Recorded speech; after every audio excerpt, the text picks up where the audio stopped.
Best varicose veins చికిత్సనే పొందండి. నొప్పి లేని చికిత్స కోసం సంప్రదించండి ఎబిస్ హాస్పిటల్. నమస్కారం అమ్మా. నమస్తే తల్లి. ధనుర్మాసం వచ్చేసింది కదా. వచ్చేస్తుందమ్మా. ఎస్, మరి ధనుర్మాసం విశిష్టత మీ ద్వారా మేము తెలుసుకోకపోతే ఎలాగూ? తప్పకుండాను. ధనుర్మాసం విశిష్టత, ఈ మాసంలో ఖచ్చితంగా చేయాల్సిన పనులు, అస్సలు చేయకూడదు రోయ్ అనుకునే పనులు.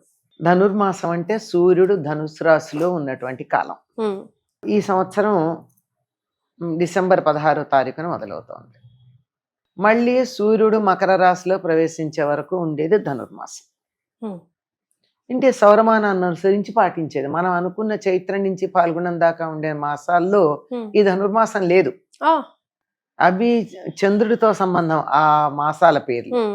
ఇది సూర్యుడు ఏ రాశిలో ప్రవేశిస్తాడో దానిది. అక్కడ కూడా రాశి కాదు, అక్కడ నక్షత్రంతో సంబంధం. అట్లా ఉన్నాయి. అంటే భారతీయులకి ఎంత గొప్పవాళ్ళంటే అవసరం మనం సందర్భాన్ని అనుసరించి రెండింటినీ కూడా మనం పరిగణనలోకి తీసుకుంటాం. ఎందుకు అంటే రెండో అవసరమే. సూర్యుడు కాలాన్ని మనకి లెక్కించడానికి పనికొస్తాడు. 24 గంటలు ఒక రోజు అని చెప్పడానికి సూర్యుడే లెక్క. మరి తర్వాత ఋతువులకు సంబంధించి చెప్పాలంటే చంద్రుడు లెక్క. కనుక రెండింటికి సమప్రాధాన్యం ఇచ్చేటటువంటి ఒక గొప్ప సంప్రదాయం మనది. కనుక ధనుర్మాసం అన్నది సూర్యుడు ధనుసు రాశిలో ప్రవేశించినటువంటి కాలం. ఈ కాలంలో పంటలు ఇంటికి వస్తాయి. కాస్త పొలాల్లో కొంత వెసులుబాటు ఉంటుంది. అంటే ఒకప్పుడైతే కుప్పలు నూర్చేవాళ్ళు కాదు, నూరుస్తూ ఉండేవాళ్ళు. ఇప్పుడైతే ముందరే అయిపోతున్నాయి. ఏది ఏమైనా ప్రతిరోజు కలుపు తీయడం, కోతలు కోయడం లాంటి పనులు చేయాల్సినంత పెద్ద పనేమీ ఉండదు రైతులకి. పంట బాగా పండిందని సంతోషంగా కూడా ఉంటారు. ప్రకృతి కూడా పచ్చగా ఉంటుంది. కొత్త పంట వచ్చిన కొత్త పంటలు ఉంటాయి. అంటే మీరు ఎక్కడ చూడండి, పల్లెటూళ్ళల్లో పచ్చని గుమ్మడి పూలు కనపడుతూ ఉంటాయి, దోస పూలు కనపడుతూ ఉంటాయి, దోసకాయలు కనపడుతూ ఉంటాయి, గుమ్మడి పళ్ళు కనపడుతూ ఉంటాయి, బంతి పూలు ప్రధానంగా మన దేశానికి సంబంధించినవి అవి. అంటే ఇప్పుడు తర్వాత రకరకాల పూలున్నా మనకి ఈ ఋతువులో బాగా వచ్చేటటువంటివి బంతి పూలు, చామంతి పూలు, ఇలా అన్ని రకాల పూలు. ఒక మల్లెలు మాత్రమే వేసవి కాలానికి సంబంధించినవి. ఇలా ప్రకృతి బాగుంటుంది. పశువులు కూడా ఈని పాలు బాగా ఇస్తున్న కాలం ఇది. పశువులు బాగా, చాలా పశువులు లేగదూడలతో ఉండి పాలిచ్చే కాలం. కనుక ఆనందంగా గడుపుకుంటూ ఉండేటటువంటిది.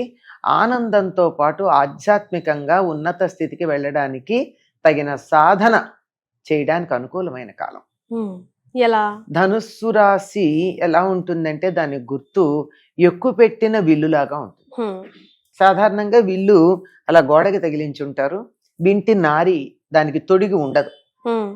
ఎలాగైతే పిస్టల్లో బుల్లెట్స్ లోడ్ చేయకుండా పెట్టుకుంటారో ఇంట్లో, అట్లా అన్నమాట. ఎప్పుడు ఉపయోగిస్తారో అప్పుడు మాత్రమే ధనుస్సుని నారి తొడుగుతారు.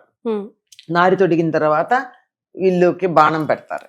ఇలా బాణం పెట్టినట్టుగా కనపడేటటువంటిది ఏది అంటే ఈ ధనుస్సు రాశికి సంకేతంగా ఇలా ఎక్కువ పెట్టిన బాణంతో ఉంటుంది. పైగా ఇది సౌరమానానికి సంబంధించినటువంటి మాసం అని చెప్పుకున్నాం కదా. సూర్యుడు ధనుస్సు రాశిలో ఉన్నప్పుడు సూర్యుడేమో ఆత్మకారకుడు అని చెప్తాం. నేను అని ఎవరైతే మనుషులైతే అనుకుంటూ ఉంటామో దానికి మూలం. అటువంటి సూర్యుడు ఎక్కువ పెట్టిన బాణంలాగా ఉండే రాశిలో ప్రవేశించాడంటే ఇప్పుడు మనం చేసేటటువంటి సాధన ఏదైనా సరే ఎక్కువ పెట్టి వదిలినటువంటి బాణంలాగా ఇటు ఇటు ఇటు వెళ్లకుండా నేరుగా వెళ్ళి లక్ష్యానికి తగులుతుంది. అందుకని ఇది సాధనకి చాలా అనుకూలమైనటువంటి మాసం. అందుకని జీవులందరూ కూడా పరమాత్ముడిని చేరుకోవడం అన్నదే తమ ప్రధానమైనటువంటి లక్ష్యంగా భావిస్తారు. గనక పరమాత్ముడనండి, వైకుంఠం అనండి, లేక స్వర్గం తక్కువ స్థాయిది. చాలా మంది స్వర్గం అనుకుంటారు. స్వర్గం అంటే మనం చేసినటువంటి మంచి పనులన్నీ అనుభవించేసి మళ్ళీ ఖర్చు అయిపోగానే కిందకు వచ్చేస్తాం. అట్లా కాదు కదా. ఉన్నత లోకాలు వేరే ఉంటాయి. ఆ ఉన్నత లోకాల వైపుకు మనం వెళ్ళడం అన్నది ప్రతి మనిషి యొక్క లక్ష్యంగా ఉంటుంది.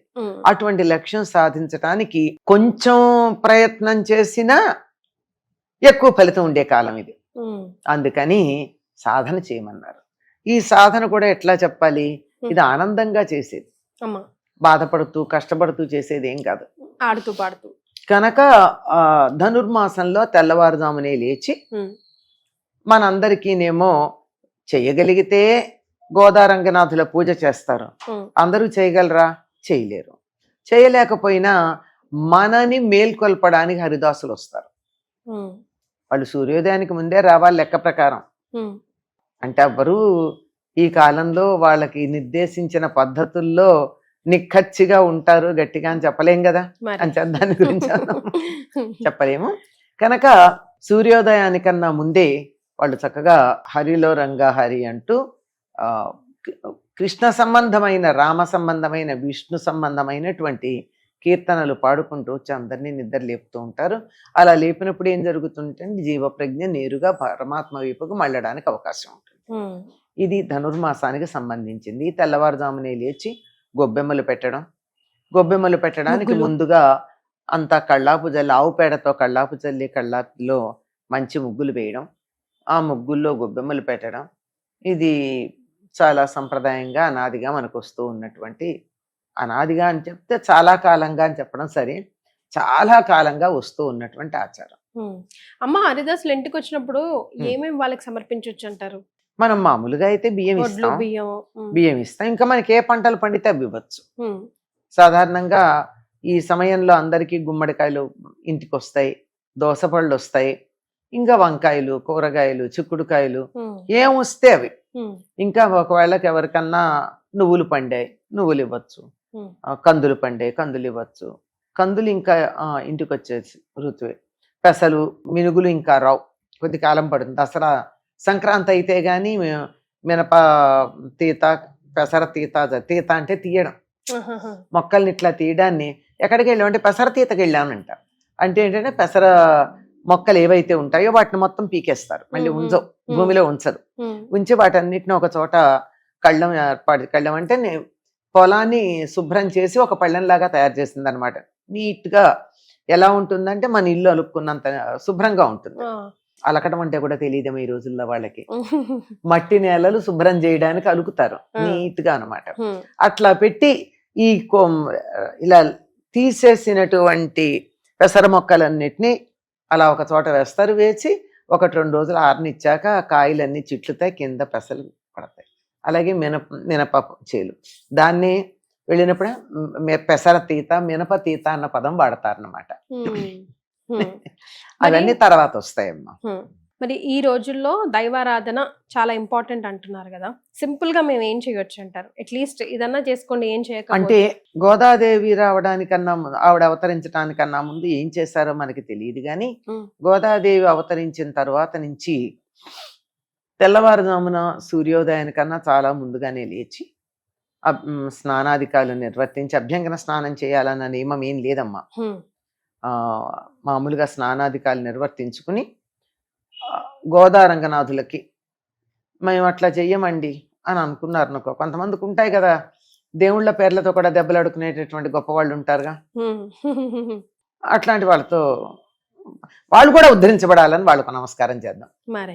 వాళ్ళు బాగుపడాల్సిందే కదా. ఎవరితోనూ మనకెందుకు శత్రుత్వం, వాళ్ళకుంటే ఉందేమో కానీ మనకి లేదుగా. చెప్పారు. కనుక ఎవరికి నచ్చిన దైవాన్ని వాళ్ళు ఆరాధించుకోవచ్చు.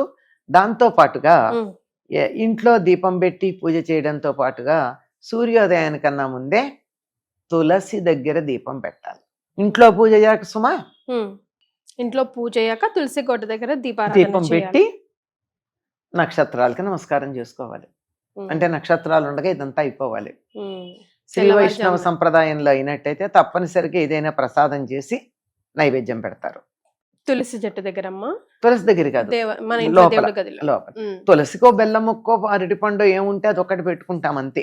తులసి దగ్గర దీపం పెట్టి, తులసి పూజా విధానం ఉంది. తులసిని కూడా తులసి అమృత జన్మాసి అంటూ ఆవిడికి కూడా స్తోత్రాలు చేసి షోడశోపచార పూజ చేస్తారు కొంతమంది. లేదండి మేమంతా చేయలేము కానీ ధ్యానావాహనాది పూజ సమర్పయామి అని చెప్పి మనసా సమర్పయామి అమ్మ తులసి దేవి అయిన మహా అని చెప్పుకుంటారనమాట. తులసీ దేవత అయిన మహా అంటే అందులో దామోదర సహిత, దామోదరుడు ఉంటాడు తులసిలో, దామోదర సహిత తులసీ దేవత అయిన మహా ధ్యాయామి, ధ్యానం సమర్పయామి, ఆవాహయామి, ఇలా చక్కగా 2 నిమిషాల్లో చెప్పేసుకుంటూ ఉంటాను. ఏదేమన్నా చేయగలిగితే చక్కగా చేయొచ్చు, లేదా భావన మాత్రంగా లఘువుగా కూడా చేసుకోవచ్చు. ఇది చేస్తారమ్మా. దీంట్లో మాత్రం ప్రధానంగా ముగ్గులు, కళ్ళాపి, గొబ్బెమ్మలు ప్రధానంగా ఈ నెలంతా చేస్తారు. ఈ నెలంతా చేస్తారు గనక వీటికి నెలపట్టడం అనే పేరుంది. డిసెంబర్ 16వ తారీఖు నుంచి నెలబట్టారండి అంటారు. అంటే ఈ నెల అనే వ్రతం మొదలు పెట్టాం అనమాట. ధనుర్మాస వ్రతం అన్నది మొదలు పెట్టాం. అంటే వాడకంలో ఎలాంటి పదాలు వచ్చేస్తాయో చూడండి. ఇందులో సంస్కృతం లేదు, ఏమీ లేదు, మామూలుగా వ్యవహారంలో ఉండేవి. అంటే ధనుస్సు రాశిలో సూర్యుడు ప్రవేశించినప్పటి నుంచి మకర రాశిలో ప్రవేశించే వరకు ఉన్న కాలం అంతా నెల రోజులు, 30 రోజులు ఉంటాయి. ఈ 30 రోజులు వాళ్ళు చేసే పని అది. అంటే సూర్యోదయానికన్నా ముందే చేస్తారమ్మా పూజ. గోదాదేవి కూడా భలే అందగత్తె కదమ్మా. ఆవిడ అలంకరణ కూడా డిఫరెంట్ గా ఉంటది మిగతా వాళ్ళ. చాలా గొప్ప అందగత్తె. అసలు భూదేవి యొక్క అవతారం కదమ్మా. అంచేత భూమి ఎంత సుందరమైనదో, ఎంత వైవిధ్యభరితమైనదో, ఎంత పరిమళ భరితమైనదో, ఎన్ని రంగుల పుష్పాలతో కళకళ ప్రకాశిస్తూ ఉంటుందో భూదేవి, అంతగానూ ప్రకాశిస్తుంది గోదాదేవి.